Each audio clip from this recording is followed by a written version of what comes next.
Ahí pongo grabar en esta computadora. Ahora. Recording in progress. ¿Listo? Bueno, en la clase antes de las vacaciones habíamos visto puente de Winston, puente de hilo. Nos quedó pendiente un puente que se llama circuito puente potenciométrico.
Bueno.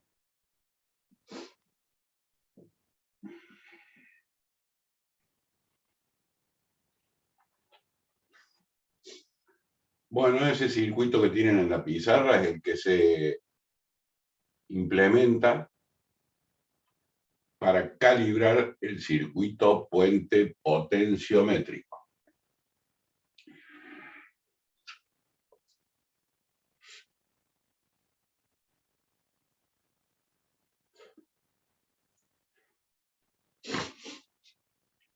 Entonces consta de una FEM cualquiera, de cualquier valor, la que se tenga disponible,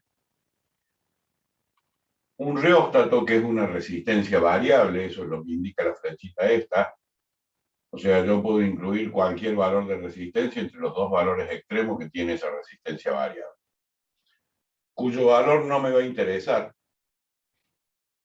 puede ser cualquiera, es una resistencia de seguridad, por seguridad del instrumento fundamentalmente. Estas son dos cajas de resistencia R1, R2, como las que usábamos en el puente de Winston. Este es un galvanómetro o microamperímetro. Y esta es una pila patrón, una FEM patrón. ¿Qué significa que sea una pila patrón? Que su valor es inalterable, siempre vale lo mismo.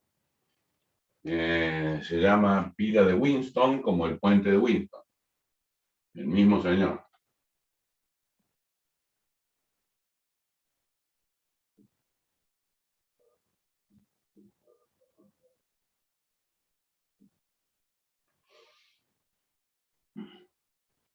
Esa pila de Winston tiene una forma rara, es una H.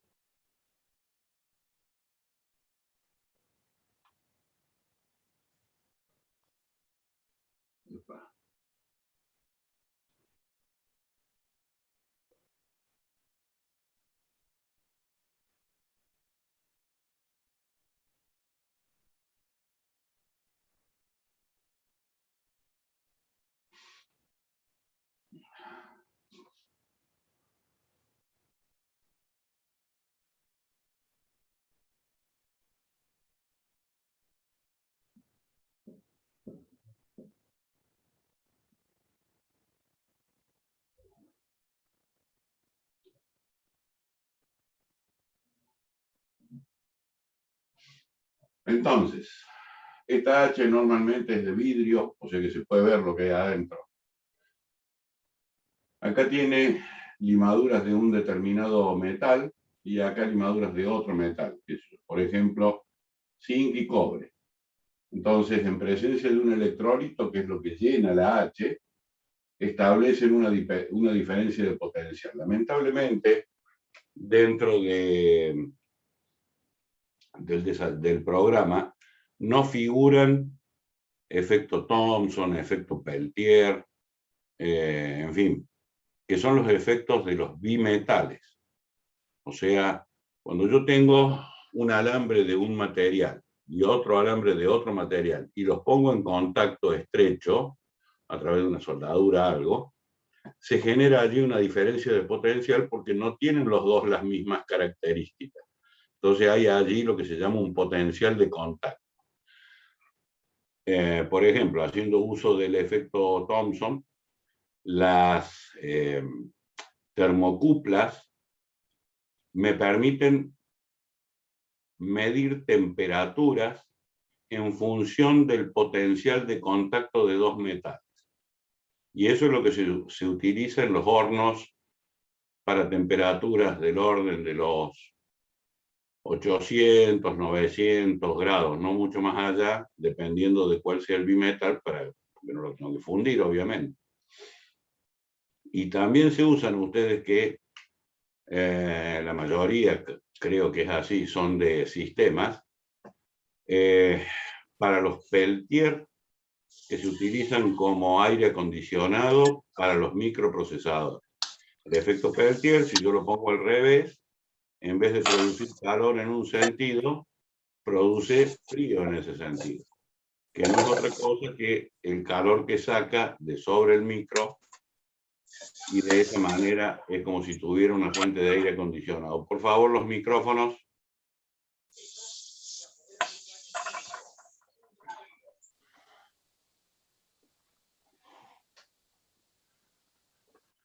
Bueno, entonces, de esta manera se generan potenciales de contacto, y esos potenciales de contacto son característicos para cada par de metales. De eso hace uso la pila de Winston. La pila de Winston tiene un metal acá, otro metal acá, en presencia de un electrolito, establece una diferencia de potencial.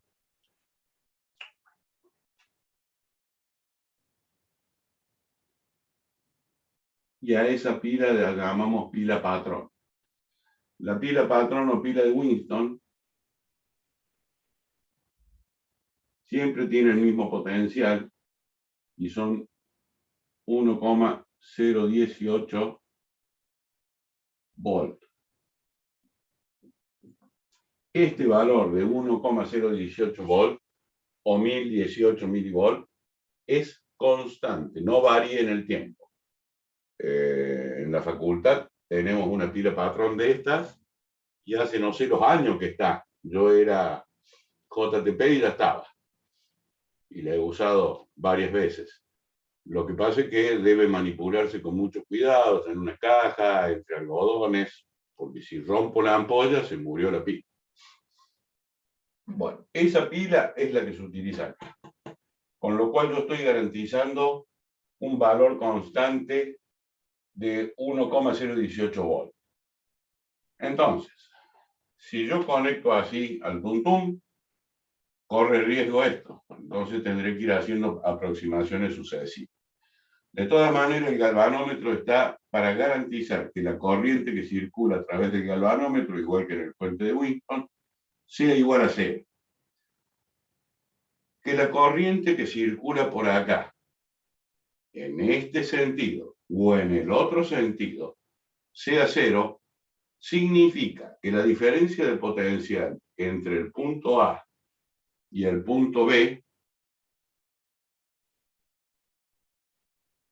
es igual al de la pila patrón.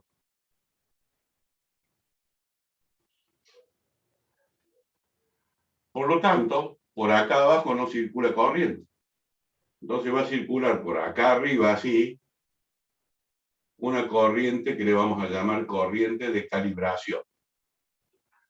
¿Y cómo voy a lograr que esta corriente que va por el galvanómetro sea cero? Para eso uso las cajas de resistencia. Ajusto los valores de R1 y R2 hasta que el galvanómetro marque cero. Por lo tanto, yo puedo escribir que el valor de la pila patrón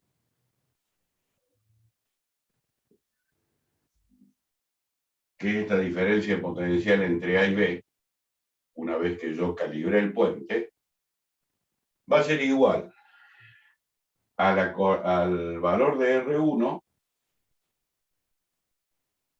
por la corriente de calibración. ¿Está bien? Esta diferencia de potencial es esta diferencia de potencial, por eso por acá no circula corriente, pues los potenciales están igualados, entonces por esta rama no circula corriente. En esas condiciones decimos que yo puedo despejar de acá la corriente de calibración, que será igual al valor de la pila patrón, que dijimos que es constante, sobre la resistencia R1, que está en función de valores de resistencias calibrados. Por lo tanto, vamos a tener un error pequeño, o una incerteza asociada a la medición pequeña. Bien, del mismo orden de magnitud de la precisión con la que yo puedo regular R1. Entonces yo voy a tener allí un par de valores, R1 y R2, de forma tal que R1 más R2 debe ser igual a constante. Yo puedo variar los valores de R1 y R2, pero debo mantener constante el valor de R1 y R2. ¿Por qué? Y porque la corriente de calibración, analizando la malla de arriba, o sea, esta malla, ¿a qué va a ser igual?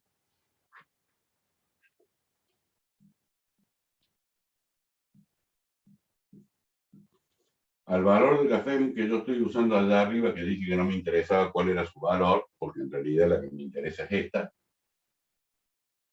sobre todo lo que tengo en serie en la malla de arriba, o sea, R1 más R2 más R, la resistencia de seguridad. Por lo tanto, ese es el motivo por el cual R1 y R2, la suma de R1 más R2, debe ser constante, porque si no voy a cambiar el valor de calibración, de corriente de calibración, y eso es lo que no quiero. Entonces lo que vamos a hacer ahora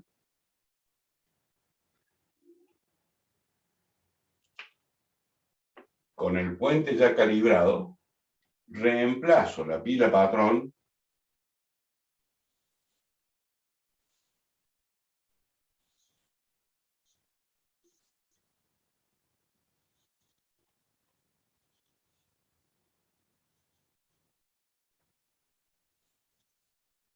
por X, siendo X la FEM cuyo valor yo quiero medir.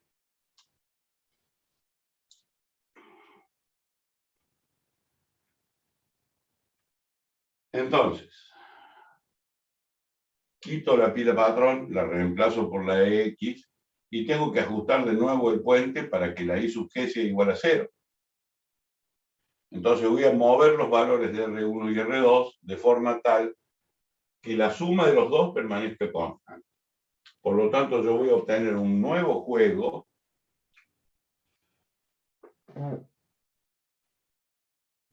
R1' que sumado al R2' sea igual a R1 más R2.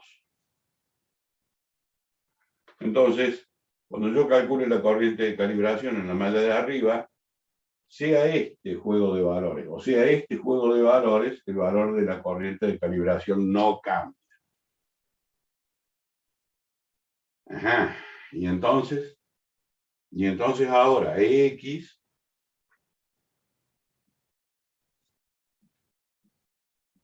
será igual a R1' por la corriente de calibración.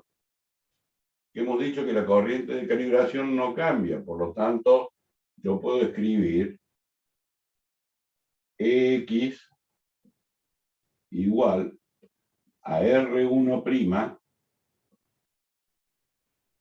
por la I de calibración, pero en vez de la I de calibración pongo el valor de la pila patrón sobre R1.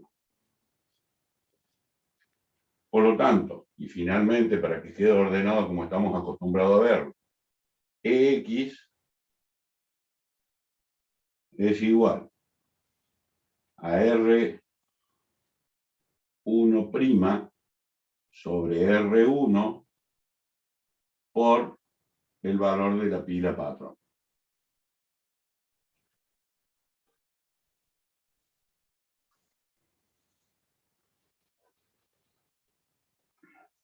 Entonces, como R1' y R1 son resistencias calibradas, yo sé qué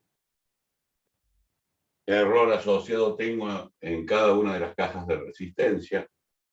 Supongamos que sea 0,1 ohm, 0,1 ohm, y como tengo un cociente allí, yo voy a medir esta pila incógnita, esta FEM incógnita, con una precisión de 0,2. ¿Está bien? 0,1 de este, 0,1 de este, 0,2. Y 0,2 como número puro. O sea que será el valor calculado más menos 0,2.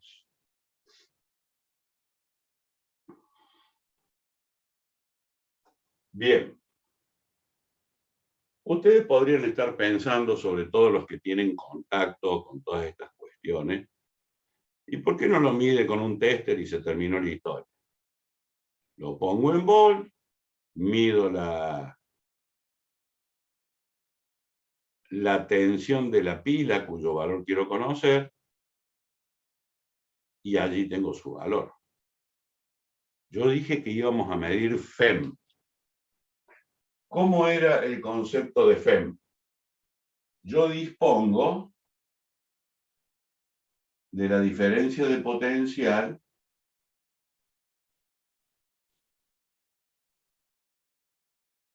entre A y B. Este es el borne de la pila y este es el otro borne de la pila. Pero acá tengo una resistencia interna.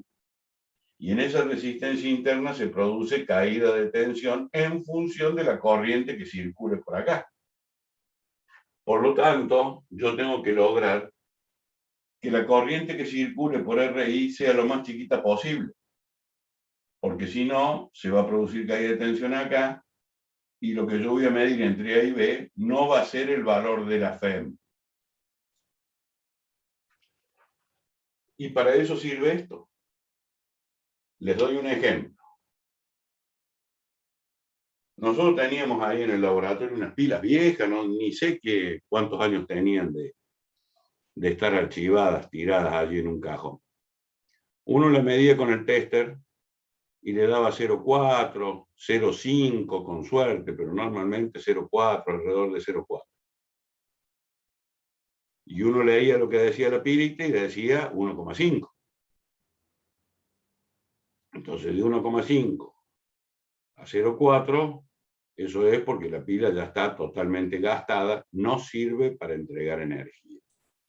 Ahora, nosotros medíamos esa misma pila con este método y como por la resistencia interna de esta fuente incógnita no circulaba corriente, porque eso me lo está garantizando el galvanómetro, volví a medir acá los 1,5 que originalmente tenía la pila. Porque la FEM sigue estando. Lo que pasa es que no tiene capacidad para producir corriente. Y cuando yo le pido corriente, entonces la diferencia de potencial se viene abajo por la caída de tensión que se produce en la resistencia interna. Entonces, en esas pilas ya gastadas, el valor de resistencia interna es grande. Para pequeñas corrientes se produce una caída de tensión también grande, del orden de 1 volt o 1,1. Si no circula corriente, por grande que sea la resistencia, 0 por lo que venga, 0. Y mido el valor de la FEM sin que se produzca caída de tensión en la resistencia. ¿Está claro? ¿Preguntas? ¿Dudas? No, profe, está claro. Bien.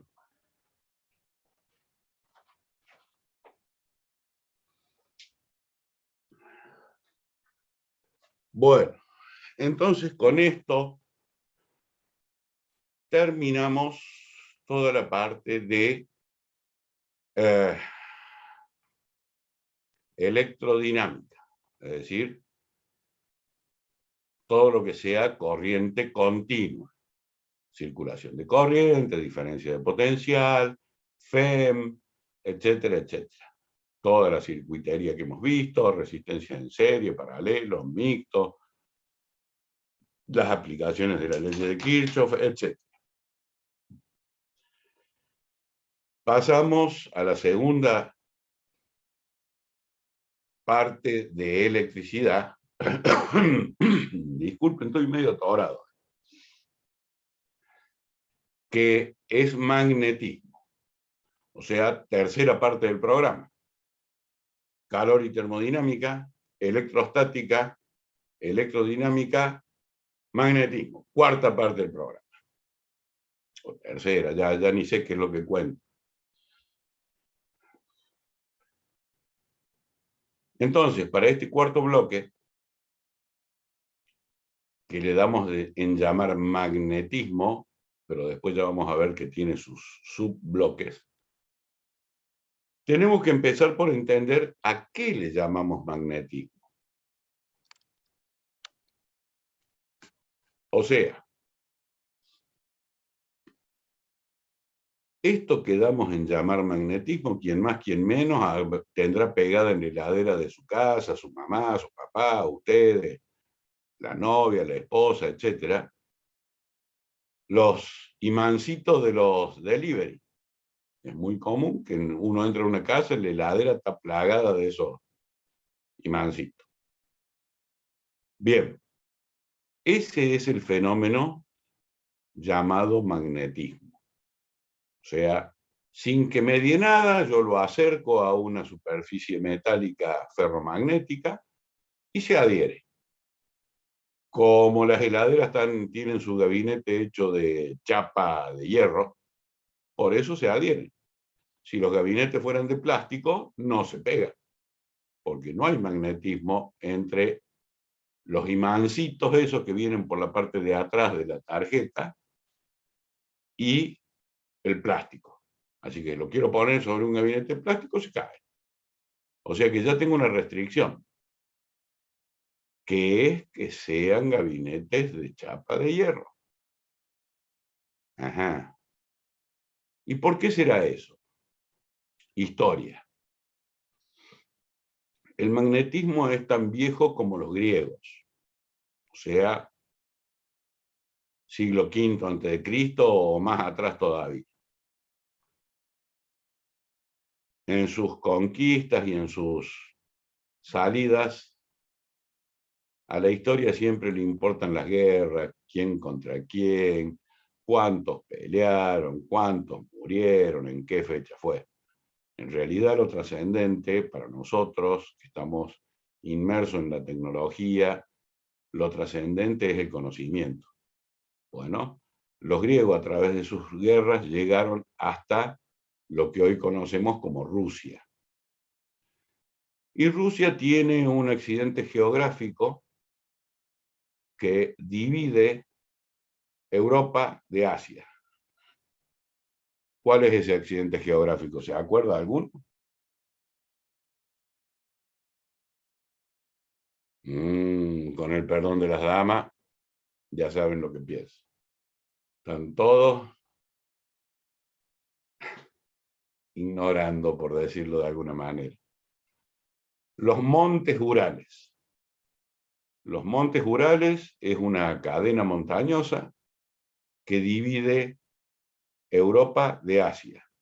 Pero como está metido dentro de una sola nación, que es Rusia, Entonces, pasan medios desapercibidos. Bueno, esos montes Urales son viejísimos, geológicamente hablando. Por eso son de elevaciones no muy altas, no son los Alpes, mucho menos el Himalaya, ni menos la cordillera de los Andes. Entonces, esos montes Urales tienen la particularidad que son ricos en un mineral de hierro llamado magnetita. La magnetita tiene la propiedad, y se llama así, porque tiene la propiedad de ser un imán natural. O sea, no le tengo que hacer nada, así como está, ya es un imán. Entonces, los griegos le pusieron ese nombre, significa que si yo tengo, ojalá tuviera que en casa, en la facu tengo, si esto es un imán y esto es otro imán, si yo los pongo en un sentido, se atraen y quedan pegaditos. Ahora, si yo doy vuelta y lo pongo en sentido contrario, se repelen. O sea, hay fuerzas de interacción parecidas o análogas, más que parecidas, a las fuerzas de interacción entre cargas eléctricas. O sea, aparecen fuerzas de atracción y de repulsión. Entonces, resulta ser que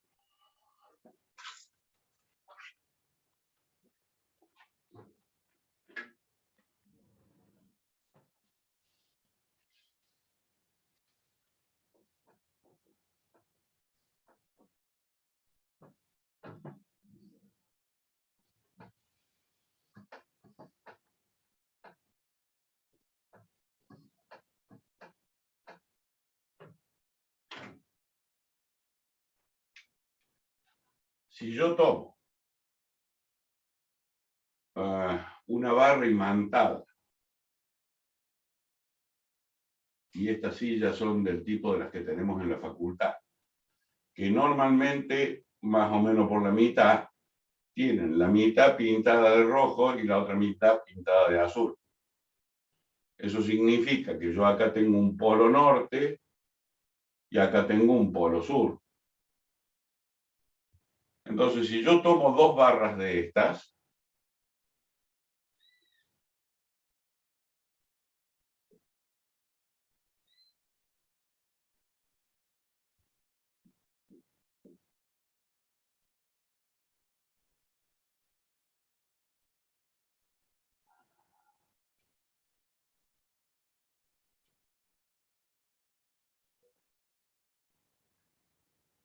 vamos a poner unos nombres abajo, polo norte, polo sur, polo norte, polo sur. Acá van a aparecer, como son polos opuestos, sobre esta va a actuar una fuerza así,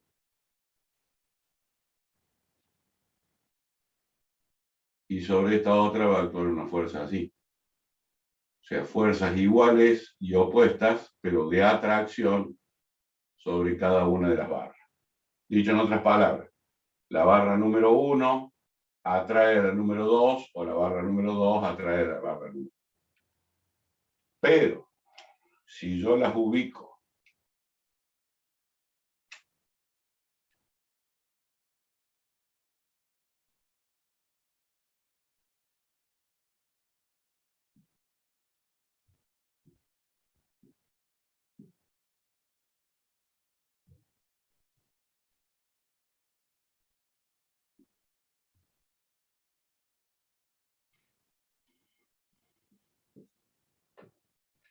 ahora estoy enfrentando dos polos iguales, y polos iguales se repelen, por lo tanto esta barra va a sentir una fuerza así, y esta barra va a sentir una fuerza así. Entonces esta será fuerza magnética, y esta también es fuerza magnética. Solo que esta actúa sobre esta barra y esta actúa sobre esta otra barra, de la misma manera que esta actúa sobre esta barra y esta actúa sobre esta otra barra. Dicho en otras palabras, lo mismo que vemos entre cargas eléctricas positivas y negativas, se atraen, se produce esto, y entre cargas, las dos negativas, las dos positivas, se produce esto. Solo que acá, en vez de llamarse positivo o negativo, se llama polo norte, polo sur. ¿Está claro? ¿Preguntas? ¿Dudas?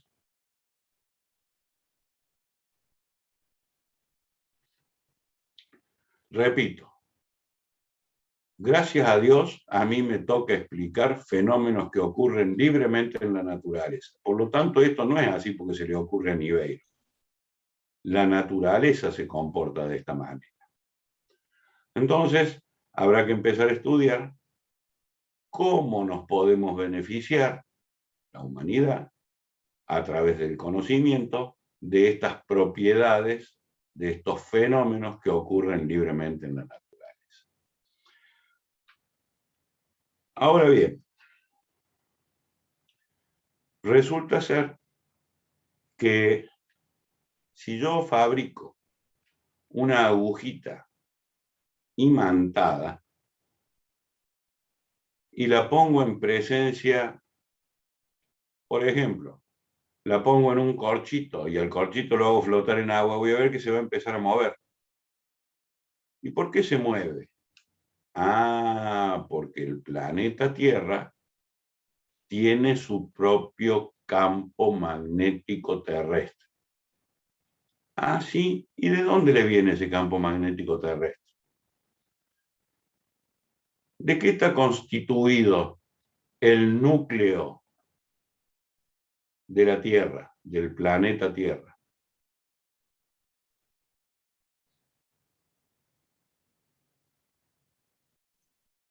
Chan. De metal líquido. Y está girando. Metal líquido. ¿Qué metal? Básicamente.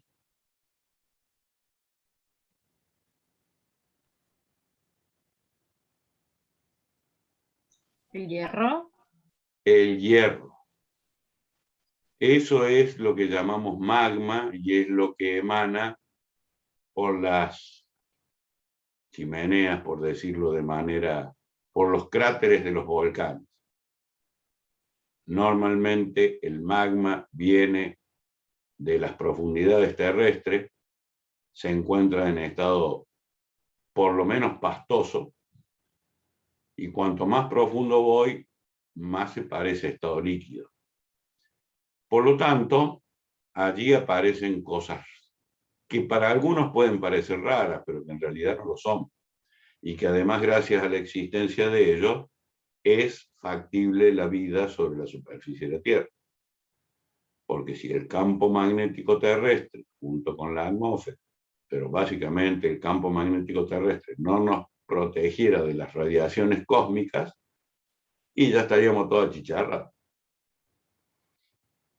Entonces, bueno, ¿qué es lo que ocurre con ese metal en estado líquido o pastoso, como más les guste?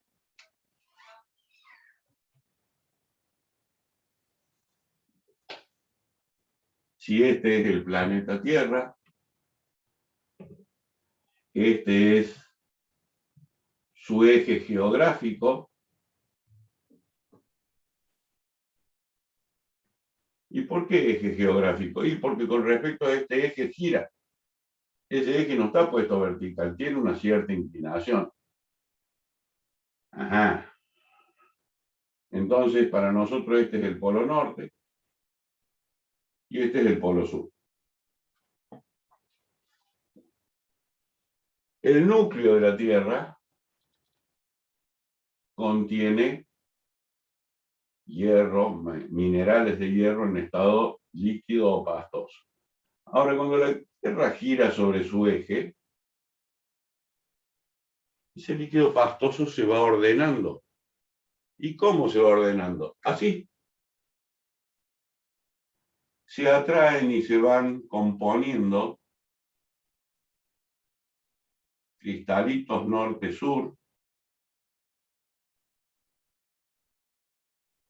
norte-sur,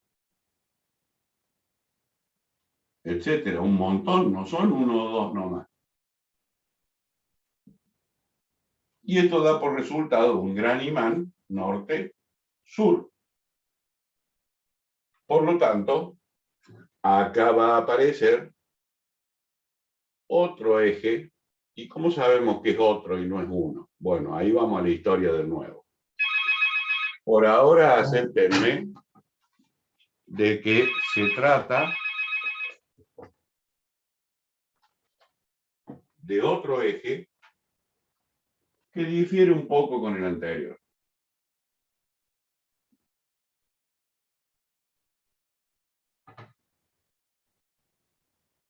Eje magnético. Ese eje magnético me marca esto, norte-sur. Habrá que ver dónde está el norte, dónde está el sur.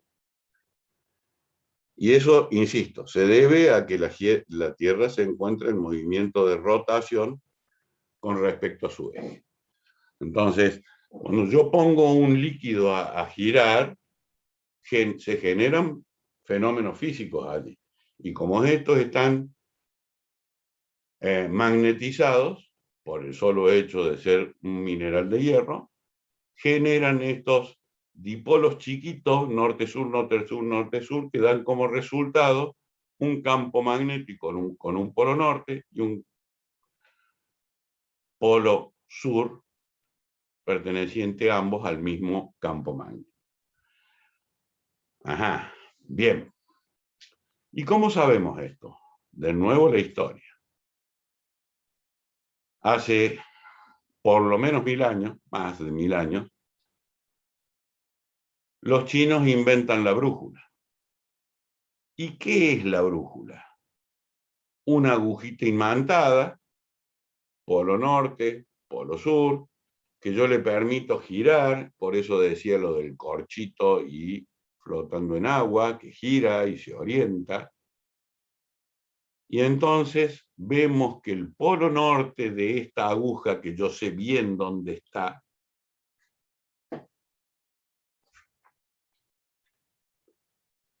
se ubica así.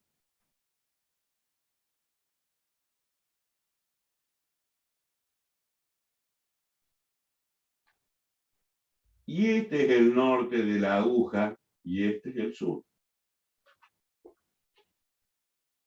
Antiguamente, cuando no se sabía de este angulito que se llama declinación magnética y es chiquito, decían que la brújula marcaba siempre al norte, pero después resulta ser que nos dimos cuenta que había entre este norte y ese norte, supuestamente entre este norte y ese norte, había una diferencia. Y si tomo en cuenta los 6000 kilómetros de radio que tiene la Tierra, por chiquito que sea este ángulo, la distancia de acá a acá es grande. ¿Cómo calculo la longitud de un arco? El valor del ángulo, expresado en radianes, por el radio. El radio de la Tierra son 6500 kilómetros. Por chiquito que sea el ángulo, me da un valor importante. Fenómeno. Si yo tomo en consideración de nuevo esto, que polos opuestos se atraen y polos iguales se repelen, este marca el norte porque acá está el sur magnético terrestre. Y por lo tanto, acá está el norte magnético terrestre. Bueno, esto ha traído más de una discusión porque los navegantes, primero marítimos, las navegaciones terrestres y las navegaciones aéreas, no le importa si el norte está allá o está abajo. Lo que le interesa es el angulito de diferencia que hay entre el polo norte geográfico y el polo sur magnético. Entonces, en todas las cartas de navegación va a figurar como que el norte magnético está cerca del norte geográfico y el sur magnético cerca del sur geográfico. Pero está mal, no es así. Está precisamente al revés. E incluso eso hasta se puede medir. ¿Por qué? Y porque si yo tengo uno solo, como acá, voy a tener líneas magnéticas, que son líneas de fuerza, que salen del polo sur y van al polo norte.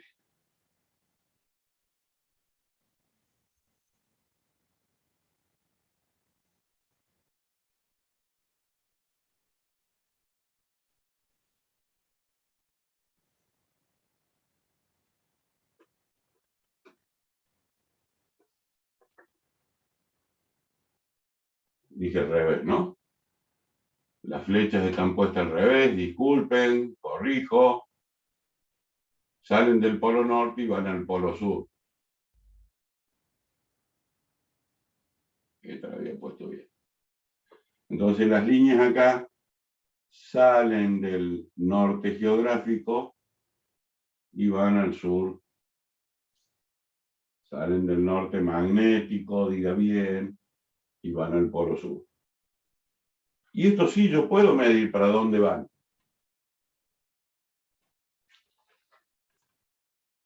Y entonces este es el bendito campo magnético terrestre que rodea, denle volumen a esto, háganlo girar y denle volumen. Y ese es el campo magnético terrestre que nos protege de la radiación. ¿Dónde es más débil? Y obviamente en el norte magnético, en el sur magnético y en el norte magnético. Ven que hay como un agujero ahí. Y eso es lo que da lugar, por ejemplo, en el hemisferio norte, a las auroras boreales.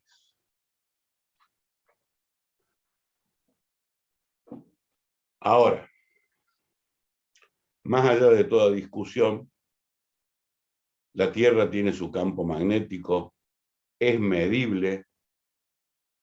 A lo mejor si le queda cómodo a Miguel, hacen algún práctico referido a una balanza magnética que permite determinar el campo magnético terrestre o usar el campo magnético terrestre para alguna otra determinación. Y por más que yo diga, bueno, a mí no me interesa qué es lo que hay, no le llevo el apunte. Bueno, mi negación no significa que no exista. Así que allí está el concepto de campo magnético terrestre que se ha ido desarrollando a lo largo de la historia. Hoy por hoy, todo lo que sea cartas de navegación están basadas en las correcciones a través de la declinación magnética. Eso fue una de las cosas que se dieron cuenta, que se daban cuenta los chinos que tenían un error. Que ellos decían, voy al norte, voy para allá. Y después cuando llegaban decían, pero tengo una diferencia de tantos kilómetros. ¿Por qué? ¿De dónde viene? De allí, de que el eje geográfico no coincide con el eje magnético. ¿Preguntas? ¿Dudas?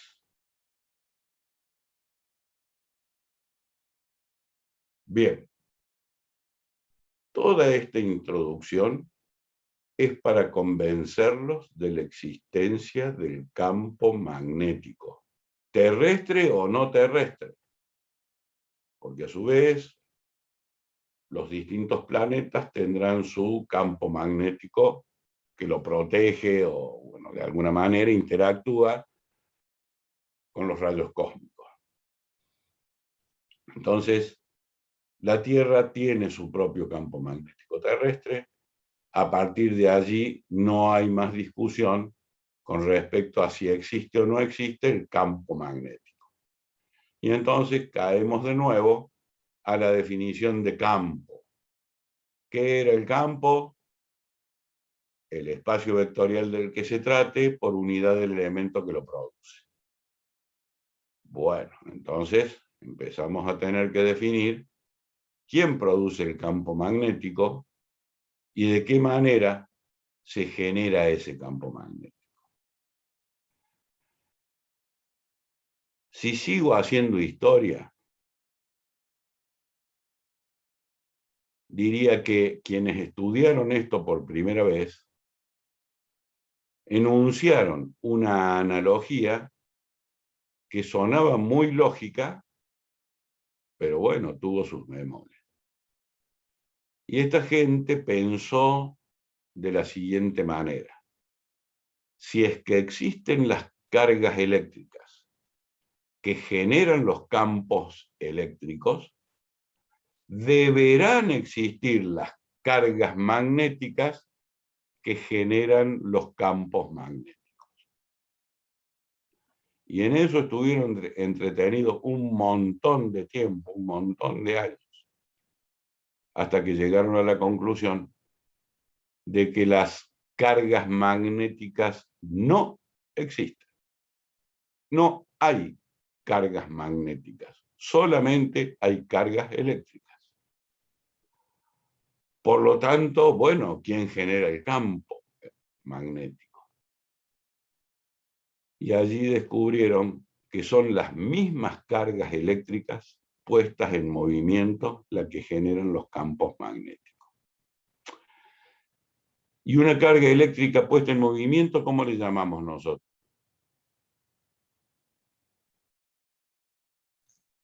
¿Un electrón? El electrón es el que se mueve. Al resultado de que el electrón se mueva, ¿cómo se llama? Corriente. Corriente eléctrica. Eléctrica. Por lo tanto, la causa o quien produce los campos magnéticos son las corrientes eléctricas. Dicho en otras palabras, las cargas eléctricas quietas producen el campo eléctrico. Las cargas eléctricas puestas en movimiento, que dan lugar a las corrientes eléctricas, producen los campos magnéticos. Y a partir de allí, como la carga está presente, aún estando en movimiento, se empieza a hablar de los campos electromagnéticos. Porque la carguita, por más que se esté moviendo, sigue generando el campo eléctrico. Solo que superpuesto a ese campo eléctrico hay un campo magnético. Bueno, obviamente que nosotros vamos a estudiar los campos magnéticos sabiendo que hay un campo eléctrico que puede estar asociado, pero lo vamos a dejar de lado. Es decir, si no se complica tanto la historia que nadie entiende nada. Entonces vamos a hablar de los campos magnéticos como si estuvieran solitos, pero sepan que siempre hay asociado a él un campo eléctrico. Y de allí que se habla de los campos electromagnéticos. Bueno, a partir de allí, salvo que sean casos de imanes permanentes que generan campo magnético y ahí no hay campo eléctrico, porque no son cargas las que se están moviendo, son dipolos magnéticos que se van ordenando. ¿Se entiende lo que digo, no? Bueno, entonces, la fuente de campo magnético son las corrientes eléctricas. Por lo tanto, por ahora, porque como de algún lado hay que partir, ya sabiendo que la fuente de campo magnético es la corriente eléctrica, nosotros vamos a suponer que tenemos un campo magnético creado y allí está, disponible, como si fuera el campo magnético de la Tierra. Ahí está. Bien, y vamos a empezar por estudiar qué es lo que le pasa a una carga eléctrica cuando ingresa a un campo magnético. Y entonces allí aparecen lo que conocemos con el nombre de fuerza de Lorentz.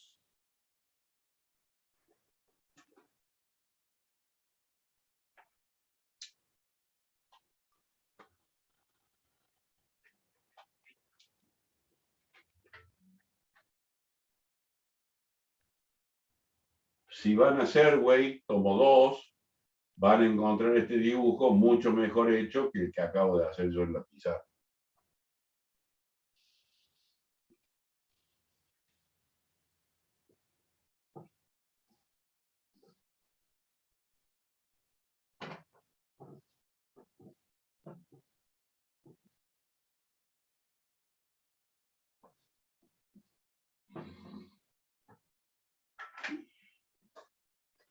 ¿qué pasó?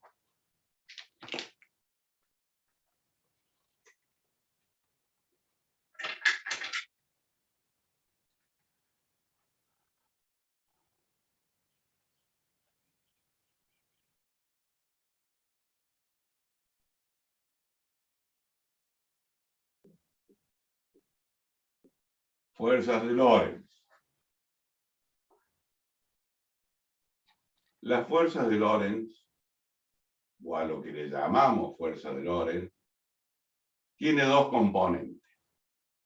Una componente que es Q por E. ¿Qué era Q por E?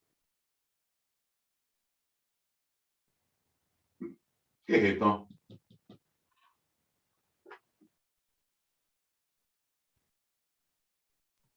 Fuerza eléctrica. Sí, señor.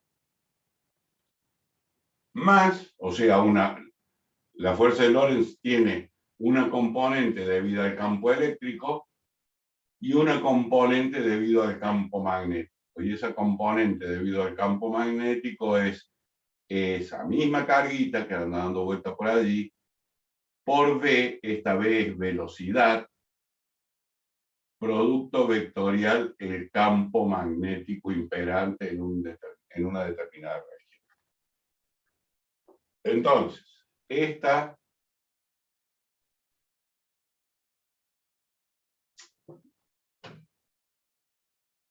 es la componente debido a la carga eléctrica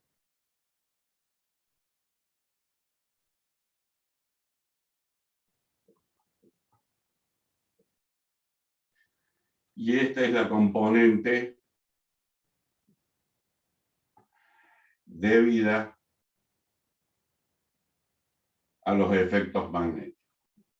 Dicho en otras palabras, Q por E es la fuerza de origen electrostático y Q por B es la fuerza de origen magnético. Quiere decir que si bien yo sé que esta existe, para nuestro estudio vamos a usar esta y vamos a ignorar la otra que ya hemos estudiado. ¿Está claro?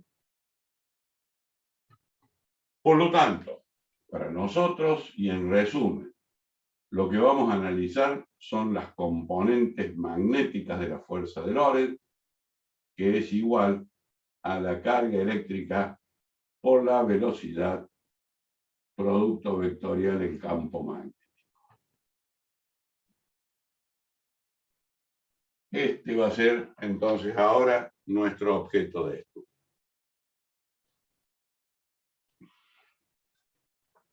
Y si yo se los largo crudo así como está, ¿qué entienden ustedes?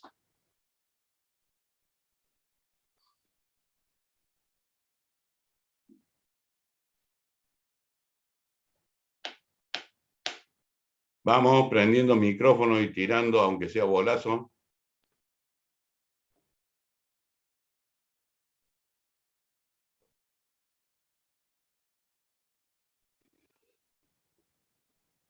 Fuerza electromotriz, profe. No, ahí está. Yo me alegro de que se animen a prender micrófono y a opinar y a decir lo que piensan, porque eso me permite a mí corregir conceptos o preconceptos equivocados. Fuerza electromotriz es lo que estudiamos allá hacia el final del primer periodo. La fuerza que pone en movimiento a las cargas eléctricas. Y se mide como una diferencia de potencial. La FEM se mide en voltios. Nosotros estamos hablando acá de una fuerza de origen magnético que se mide en Newton, como toda fuerza. El producto vectorial hace o logra que salga otro vector, digamos, a 90 grados, como que sale del plano. Eso es lo que yo voy imaginando. O sea, que no solo va a ser la dirección de la electromotriz, sino que va a haber algo alrededor. O algo, Bueno, digamos, más tridimensional. sí, obviamente que sí. Es decir, yo tengo un vector que es el resultado del producto vectorial de otros dos vectores.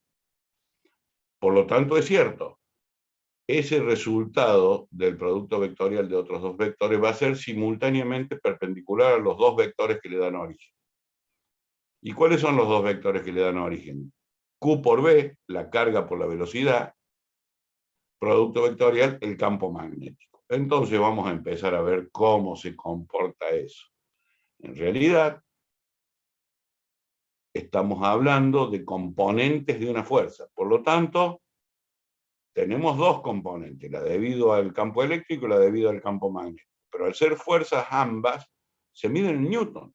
No tiene nada que ver con la fuerza electromotriz, o por lo menos prima facie. Después veremos cómo se relacionan con las FEM. Bien. ¿Puedo borrar? Voy a borrar aquello que no me es útil ahora, porque hemos dicho que vamos a analizar solamente la fuerza de origen magnético. Entonces voy a suponer una división del plano. Supongamos que sea esta la división del plano. De ahí para arriba no tengo nada. Y de ahí para abajo tengo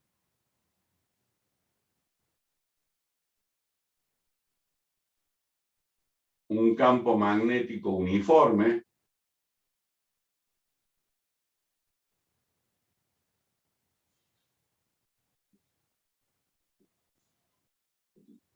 En toda la región. Cuando digo campo magnético uniforme, que está simbolizado por estas cruces, quiere decir que el campo magnético entra al plano o al semiplano. Cada uno de estas lucecitas tendrían que estar igualmente espaciadas, ¿no?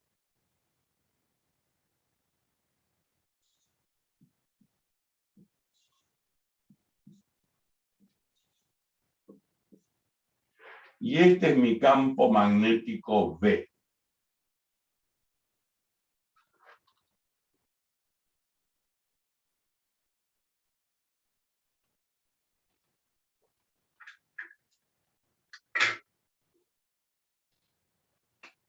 Entonces acá viene una carguita que la vamos a suponer positiva, esa carga, que ingresa al campo con una velocidad v.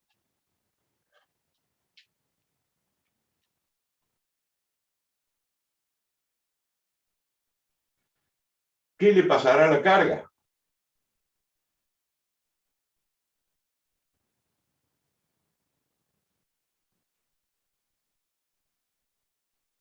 No se escucha.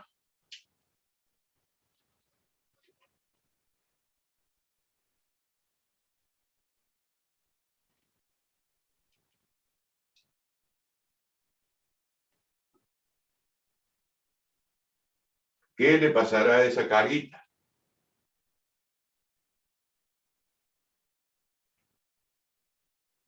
¿Se va a repeler? ¿Cómo? ¿Se va a repeler? No.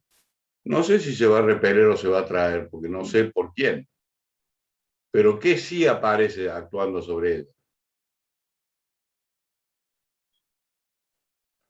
Una fuerza. Es una fuerza. ¿Qué fuerza? Esa. No, bueno. Y entonces, fíjense, Q por B está así. Los 4 dedos de la mano que van juntos para abajo, en la dirección que indica el vector, velocidad, porque esta es una magnitud escalar. Entonces, Q por B que está así para abajo, busca el campo que está entrando, busca el campo, y me dice que la fuerza está actuando hacia la derecha. Si esto fuera saliente, entonces tengo que poner la mano así, busca el campo y va para el otro lado. Recuerden que el producto vectorial es el único producto que no es conmutativo. No es lo mismo Q por B que B por Q por B. El ordenamiento válido es ese que está allí en la pizarra. Como consecuencia de ello, aparece acá actuando Otra fuerza. una fuerza Oh, oh. de origen magnético.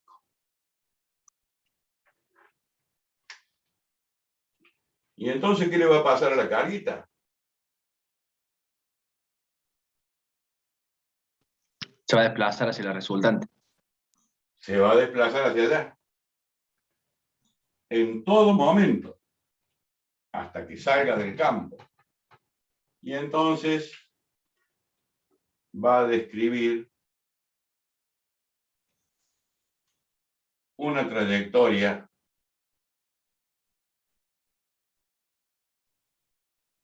semicircular de radio R.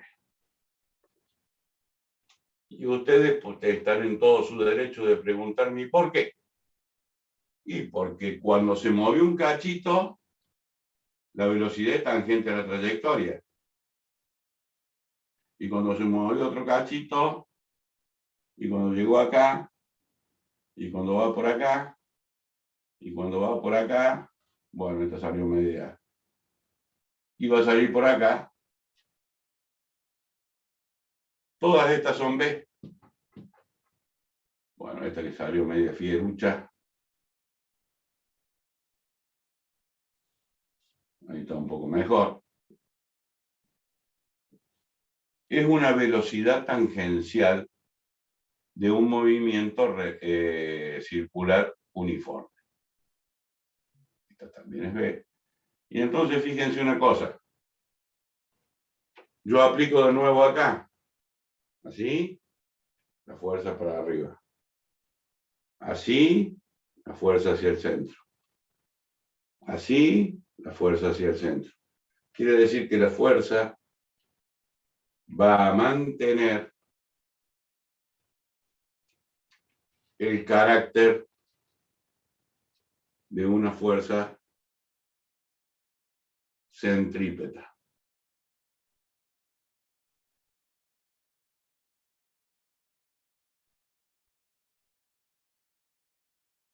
Todas estas son fuerzas de origen magnético.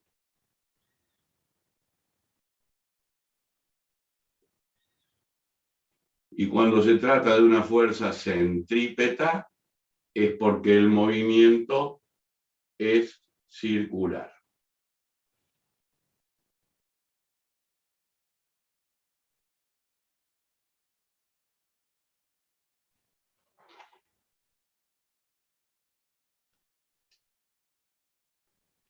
Eso haciendo el estudio vectorial de lo que ocurre independientemente de las magnitudes que entran en juego.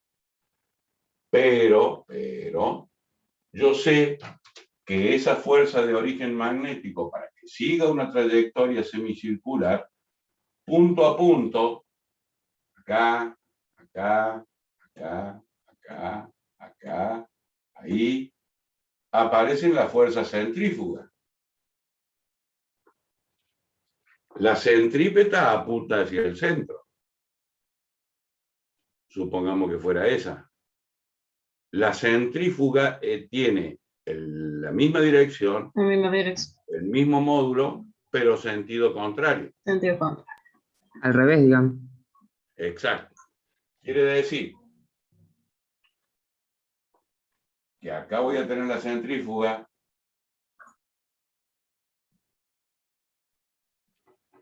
Acá voy a tener la centrífuga. Etcétera. En todos los puntos donde dibujé las rojas, tendrían que estar contrarrestadas por una azul. ¿Y cuánto vale la fuerza centrífuga? Y la fuerza centrífuga, ¿No vale lo mismo que la otra, digamos? en valor absoluto sí, pero ¿cómo la calculo? La masa de la carga, ¿por quién? Por la Por la aceleración. aceleración centrífuga. Y la aceleración centrífuga vale B cuadrado sobre R. O velocidad angular por la velocidad tangencial, que sería esa misma B. Pero la que me interesa es esta. ¿Por qué? Y porque está en función del radio.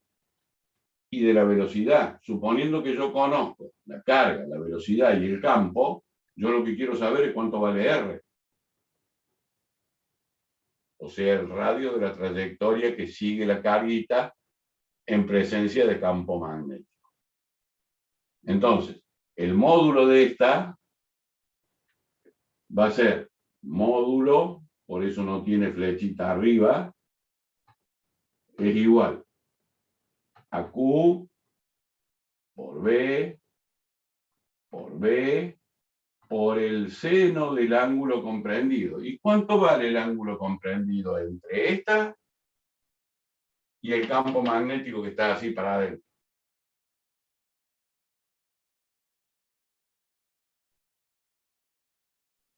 90.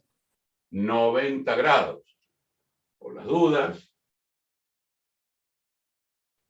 Así está el azul, para abajo, y así está el campo magnético. Eso apuntando a la pizarra. Si yo lo doy vuelta, aquí tienen. Esta es la velocidad, este es el campo, el ángulo comprendido, 90 grados. ¿Y cuánto vale el seno de 90?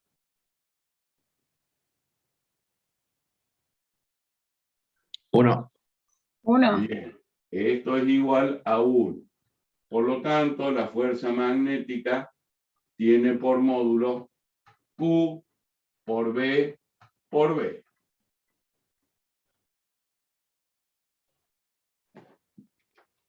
¿Estamos hasta acá? ¿Alguien no entiende o quiere preguntar algo?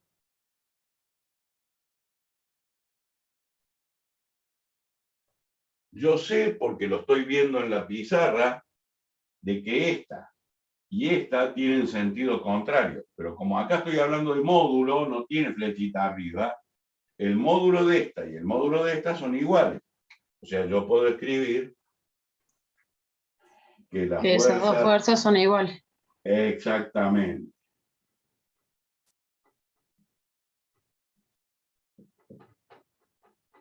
Si ahora reemplazo valores, me va a quedar fuerza magnética, su módulo, Q por B por B.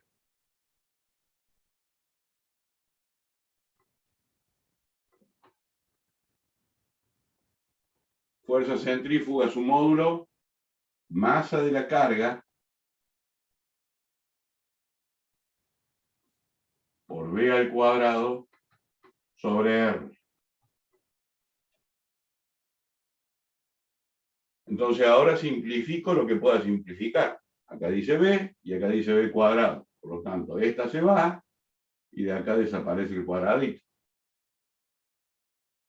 Y de esa igualdad, Q por B campo magnético igual a la masa de la carga por la velocidad sobre el radio, tengo que despejar el valor del radio. Entonces, lo que está acá dividiendo, me lo llevo al primer miembro, R igual.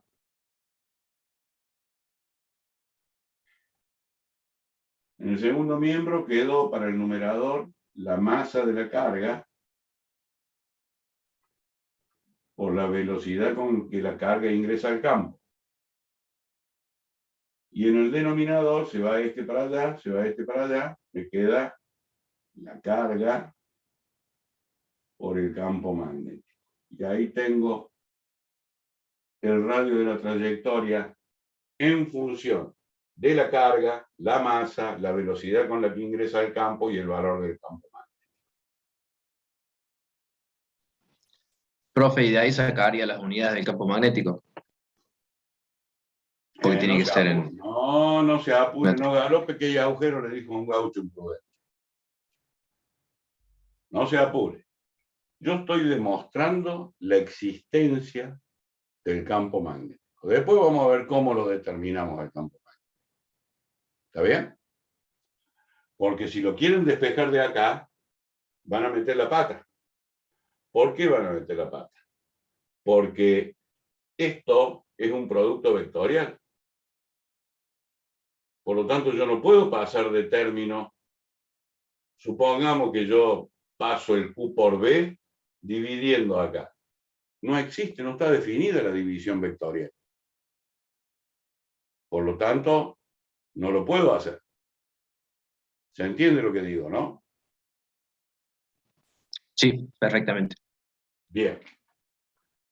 Entonces, por ahora, lo que podemos hacer es determinar cuánto vale el radio de la trayectoria cuando conozco la carga, la velocidad con la que ingresa, la masa de la carga y el campo magnético al cual ingresa. Bien.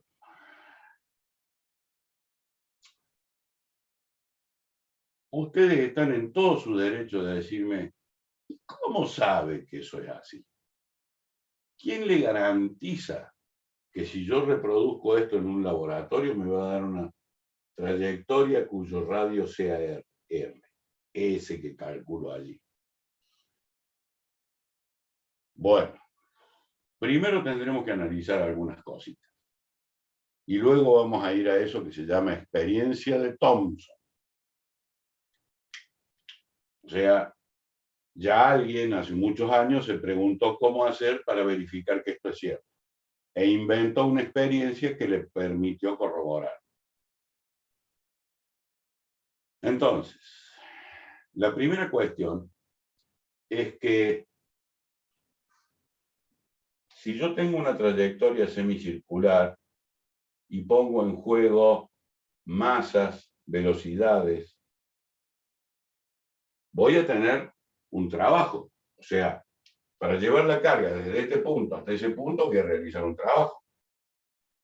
Y si realizo un trabajo, tiene energía cinética. Y bueno, y a partir de allí yo podré calcular la energía cinética en función de los parámetros que tengo aquí. Pero vamos a, o sea, la energía cinética puesta en juego, ¿cuánto vale?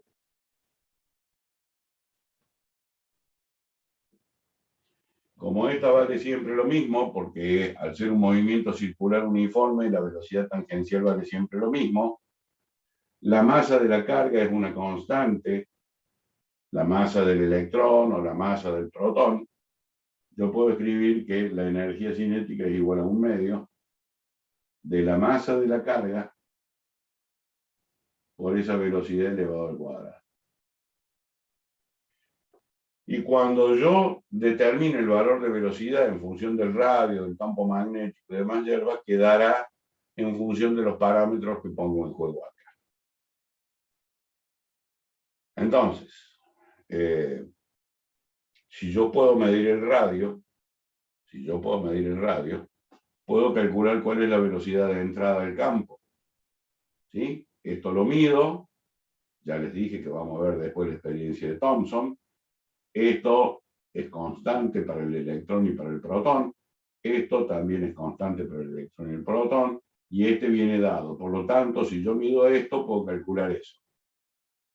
Entonces me quedará que la velocidad con la que ingresa la partícula del campo será igual al radio por el campo magnético, por la carga sobre la masa. Y esto que hay forma de calcularlo, esta relación carga-masa, es la que gobierna el proceso. Esto es un valor conocido, que lo hago, bien puede ser el campo magnético terrestre.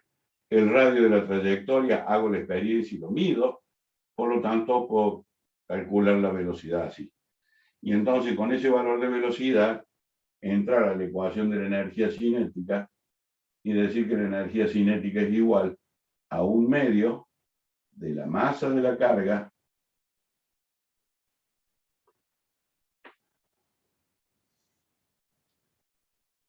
por R, por B, por la relación carga-masa,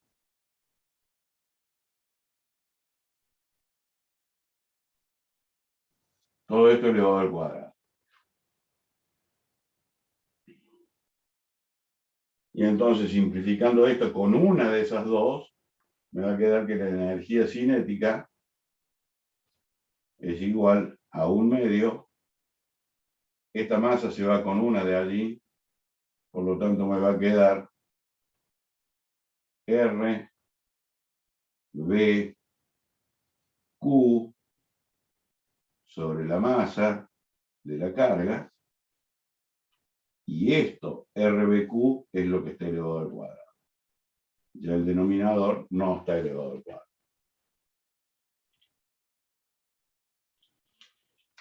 ¿Está claro?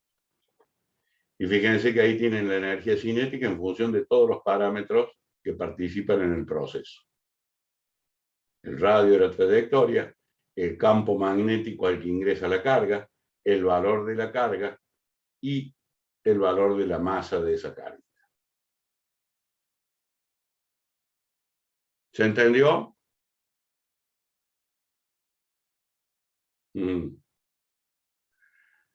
¿Dudas? ¿Preguntas?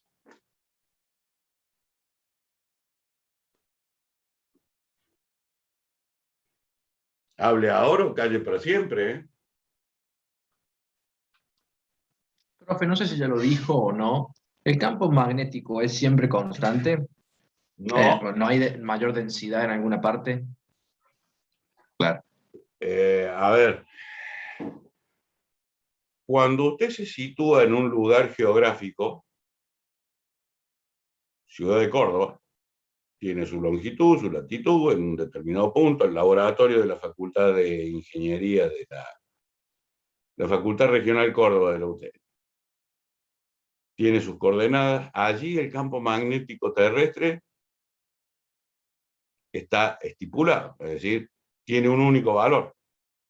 Tendrían que pasar muchos años, pero no muchos años pensando en la vida humana, muchos años geológicos, para que cambie. Si no, se establece. Y ahí está, como si fuera una constante. Por lo tanto, yo tengo el valor del campo magnético constante. Ahora, cuando yo encuentre, que estamos lejos todavía de eso, un campo magnético generado por corrientes eléctricas que yo provoco, ahí sí va a haber variaciones. Pero todavía no hemos llegado a eso. Falta un rato.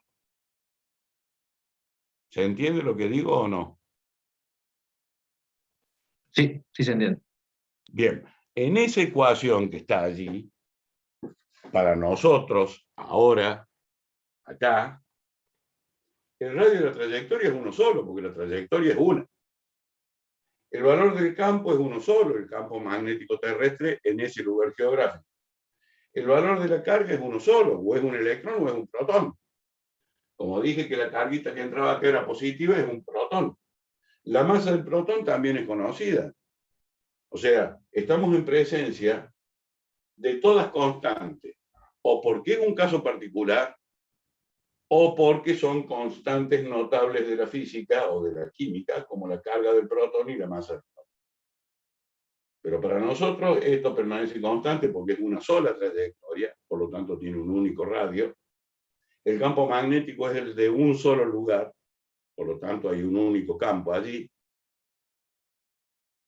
La carga es una constante notable, como ya dije, y la masa también es una constante notable de la física o de la química. Por lo tanto, tengo un único valor de energía cinética.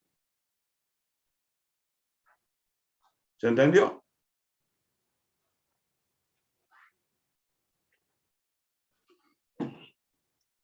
Bueno. De aquí en más, nos queda un mundo por definir. No dije cómo vamos a calcular el campo eléctrico, el campo magnético. No dije en qué se mide. Y por más que le diga en qué se mide, los voy a seguir dejando en ayunas. El campo magnético se mide en Tesla, en homenaje a don Nikola Tesla. Bien, ¿y qué es un Tesla? Weber sobre metro cuadrado. Bueno, ¿y qué es un Weber? Bueno, es como el cuento de la buena pipa. Tengan paciencia y cuando lleguemos a la mitad del desarrollo del curso, de lo que queda acá hasta fin de año, ahí vamos a poder explicar y justificar cómo se llama cada cosa, para qué sirve cada cosa. Así que van a tener que tener un poco de paciencia, porque ya no son cuestiones obvias, como uno podría suponer, un poco más atrás. No son tan obvias. Acá empieza a requerirse capacidad de abstracción. No lo vemos, hay que imaginarlo. Algunas cosas vamos a ver, pero son manifestaciones físicas de la presencia del fenómeno. No vemos el fenómeno propiamente dicho. ¿Está claro? ¿Preguntas? ¿Dudas?